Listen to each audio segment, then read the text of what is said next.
Movie के start होते ही हम देखते हैं ये स्टोरी ज्यूस धर्म के लोगों की है। यहाँ पर प्रेयर हो रही है जहाँ पर लोगों को बताया जा रहा है अगर आप किसी के साथ बुरा करते हैं तो आपके साथ भी बुरा होगा, अगर आप किसी के साथ अच्छा करते हैं तो आपके साथ भी अच्छा होगा। लेकिन इसका हमारे पास राइट है, हम चूज कर सकते हैं हमें अच्छा करना है या बुरा। फिर उसी टाइम उस बंदे को हार्ट अटैक आ जाता है। इसके बाद अगले दिन हम अपनी मेन कैरेक्टर रोनित को देखते हैं। ये एक फोटोग्राफर है, वो अपना काम कर रही थी। तभी उसकी फ्रेंड ने आकर बोला तुम्हारे लिए कॉल है। उस फोन कॉल के बाद वो बहुत ज्यादा ही डिस्टर्ब हो जाती है। इसके बाद वो बार की तरफ जाती है और वो पूरा टाइम रो रही थी। फिर वो एक रैंडम स्ट्रेंजर के साथ इंटीमेट हो जाती है। इसके बाद वो पागलों की तरह यहाँ वहाँ सिटी में घूमती है। फिर वो फ्लाइट लेकर अपने टाउन आ जाती है। जिस बंदे को हार्ट अटैक आया था उसका फ्यूनरल चल रहा होता है। वो वहाँ पर पहुँचती है। फिर उसके लिए जो गेट ओपन करता है उसका नाम डेविड होता है। ये उसका बचपन का फ्रेंड है। वो उसे देखकर बहुत ही ज्यादा सरप्राइज्ड है। इसके बाद हमें पता चलता है जिसकी डेथ हुई है वो कोई और नहीं रोनित के डैड होते हैं। इसी वजह से वो बहुत ज्यादा डिस्टर्ब थी। फ्यूनरल पर आने के बाद उसके लिए सब लोग स्ट्रेंजर होते हैं। डेविड भी रोनित को एक्सपेक्ट नहीं कर रहा था कि वो यहाँ आएगी। एक्चुअल में वो घर से भाग गई थी। उसने अपनी फैमिली के साथ कोई भी कांटेक्ट नहीं रखा था। काफी सालों के बाद वो घर आई है। इसके बाद वो अपने अंकल से मिलती है जिनके बीच में बहुत ही टेंशन है। डेविड रोनित को कॉफी पिलाने के लिए ऊपर लेकर आता है। रोनित उससे पूछती है क्या तुम अभी भी मुझसे नाराज हो। वो कहता है तुम अचानक से चली गई थी। इसका मतलब वो अभी भी उससे नाराज है। रोनित उससे पूछती है क्या तुमने शादी की। डेविड मैरिड होता है लेकिन रोनित गैस नहीं कर सकती कि डेविड ने किससे शादी की होगी। इसी फ्यूनरल पर डेविड और रोनित की बहुत ही अच्छी बेस्ट फ्रेंड स्टी भी थी। डेविड स्टी से पूछता है क्या रोनित हमारे साथ रह सकती है। ये सुनकर रोनित को शौक लगता है। उसने फिगर आउट कर लिया डेविड ने स्टी के साथ शादी की है। स्टी के जाने के बाद रोनित डेविड से पूछती है तुमने इससे शादी की है। डेविड कहता है तुम चली गई थी, हम ही दोनों बचे हुए थे। डेविड से रोनित भी नाराज होती है क्योंकि उसके डैड की तबीयत खराब थी और डेविड ने उसे कुछ भी नहीं बताया था। फ्यूनरल के बाद इनका एक और इवेंट होता है, वो सही से हो जाए इसलिए डेविड रोनित से कहता है तुम यहाँ पर हंगामा खड़ा मत करना। इसके बाद रात में स्टी रोनित को रूम देती है। रोनित स्टी से पूछती है तुम्हें क्या लगता है मुझे यहाँ रहना चाहिए। स्टी कहती है ये तुम्हारी चॉइस है। स्टी ये कहकर वहाँ से चली जाती है। फिर वहाँ पर डेविड आता है। तब रोनित न्यूज़पेपर देख रही थी। उस न्यूज़पेपर में रोनित के फादर की डेथ की न्यूज़ थी जिसमें लिखा था उनकी कोई भी औलाद नहीं थी। उस न्यूज़पेपर में रोनित का कोई भी मेंशन नहीं था जिसकी वजह से वो अपसेट हो गई। डेविड उसे समझाता है कि उस रिपोर्टर को कुछ पता नहीं होगा। रोनित कहती है कभी कभी मुझे लगता है मेरे डैड के जो फॉलोअर थे तो मेरे डैड मुझसे ज्यादा उनसे प्यार करते थे, लेकिन वो ये समझ नहीं पा रही थी कि उसने भी कभी अपने फादर से प्यार नहीं किया। इसके बाद वो डेविड और स्टी से पूछती है क्या तुम दोनों हैप्पी हो। वो कहते हैं हम दोनों खुश हैं। रोनित के आने की वजह से स्टी इनसिक्योर हो गई थी। फिर बेड पर वो डेविड को किस कर लेती है। अगले दिन रोनित जब उस इवेंट पर गई तब वहाँ पहले से उसके डैड के फॉलोअर थे। अगले सीन में हमें पता चलता है स्टी एक टीचर है। डेविड भी रोनित के फादर की तरह बनने वाला है। फिर उसके कलीग उससे पूछते हैं रोनित तुम्हारे साथ रह रही है, इससे कोई प्रॉब्लम तो नहीं आएगा। डेविड उन्हें मेक श्योर कराता है उसकी वजह से कोई भी प्रॉब्लम नहीं होने वाला। उनकी ही रिलीजियस बुक में लिखा हुआ था कपल को फ्राइडे के दिन इंटीमेट होना है। उसी तरीके से स्टी और डेविड फ्राइडे को ही इंटीमेट होते हैं। एक रात रोनित की फैमिली स्टी और डेविड एक साथ डिनर कर रहे थे। यहाँ पर रोनित की एक आंटी बात करती है उसकी बेटी को कितने बेटे हैं। वो लोग रोनित से कहते हैं तुम्हें भी शादी कर लेनी चाहिए। रोनित का इन सब चीजों में फोकस नहीं था। यही रीजन था वो घर से बाहर चली गई थी।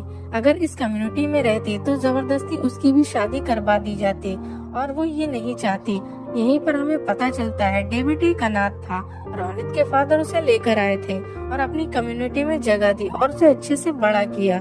इसी वजह से जब रोनित के फादर ने उसे स्टी से शादी करने के लिए कहा तो उसने कर ली। इस डिनर पर सब लोग रोनित को बहुत ही डिस्टर्ब कर रहे थे। इसी वजह से वो बाहर चली आती है।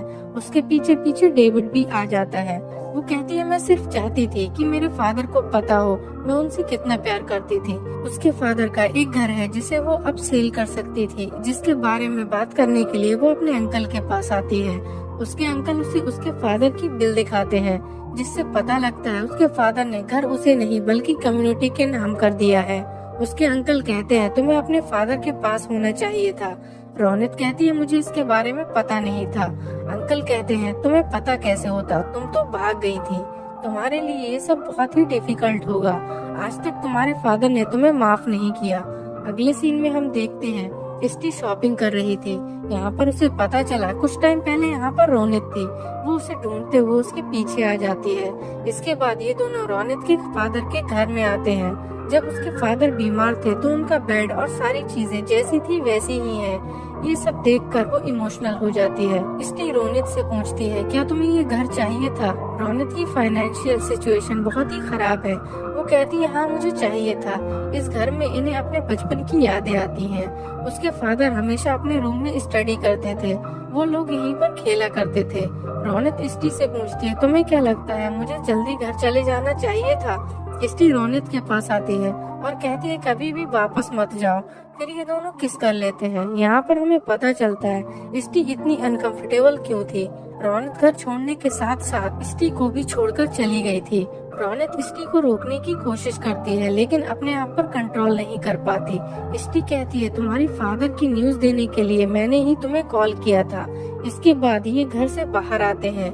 यहाँ पर इष्टि अपनी मैरिज को एक्सप्लेन करती है। इष्टि कहती है तुम्हारे फादर कहा करते थे जल्द से जल्द शादी कर लेनी चाहिए। शादी के बाद हमारे पास एक पार्टनर होता है जो हमें सपोर्ट करता है। बुढ़ापे में सहारा देने के लिए बच्चे होते हैं। तुम्हारे जाने के बाद मैं बहुत ही दुखी थी। फिर तुम्हारे फादर ने मुझे सजेस्ट किया मुझे डेविड से शादी कर लेनी चाहिए। उससे शादी करना इतना भी बुरा नहीं था। रोनित को इस पर बिलीव नहीं होता। वो कहती है क्या तुम फ्राइडे को दोनों इंटीमेट होते हैं? इष्टि कहती है ये बुक में लिखा है लेकिन ये जरूरी नहीं। वो अपनी लाइफ में खुश है और यही लोकल स्कूल में बच्चों को पढ़ाती है। रोनित कहती है तुम कितना भी सिखा लो इसके बाद भी इन्हें बुक के अकॉर्डिंग लड़के से ही शादी करनी है। इसका पॉइंट क्या है?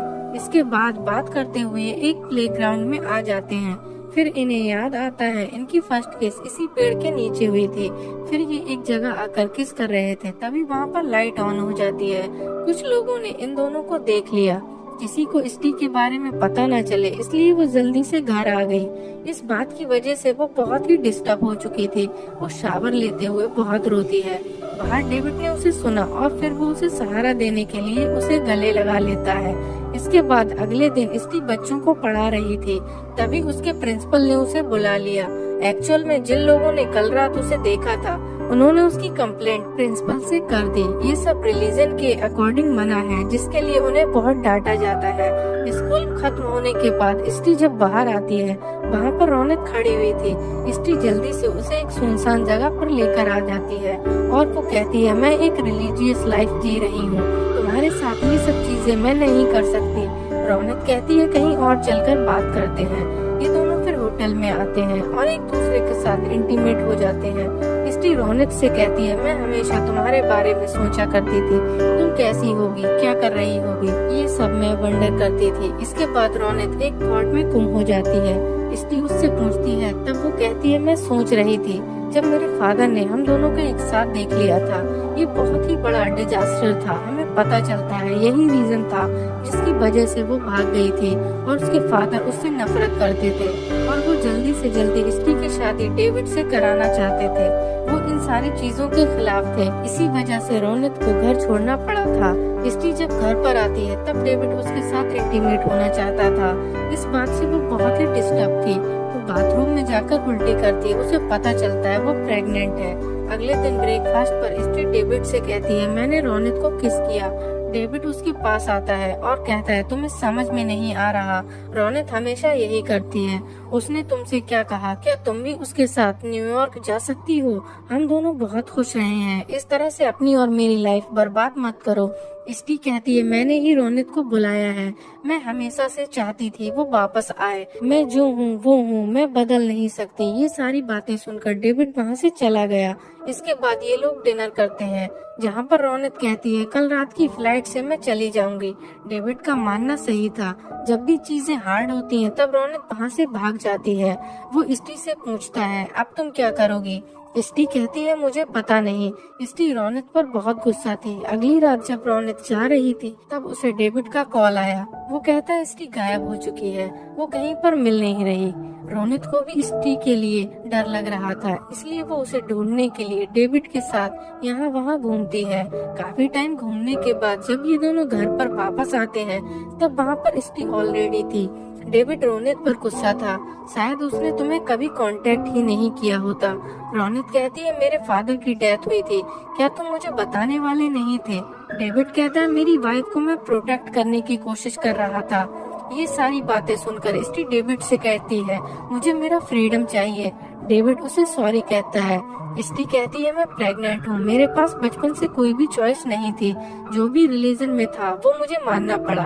इन सब के बीच में मैं मेरे चाइल्ड को नहीं लाना चाहती। उसे इस रीजन को चूज करने का ऑप्शन होना चाहिए। डेविड को ये मानना नहीं था, इसलिए वो वहाँ से चला गया।